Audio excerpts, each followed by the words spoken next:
सुरपूजिते शङ्खचक्रगदाहस्ते महालक्ष्मी नमोऽस्तुते। नमस्ते गरुडारूढे दोलासुरभयङ्करी सर्वपापहरे देवी महालक्ष्मी नमोऽस्तुते।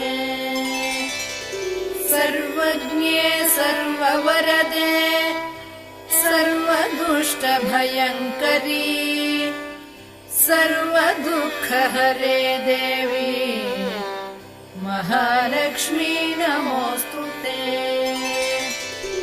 सिद्धिबुद्धिप्रदे देवी भुक्तिमुक्तिप्रदायिनी मन्त्रमूर्ते सदा देवी महालक्ष्मी नमोऽस्तुते।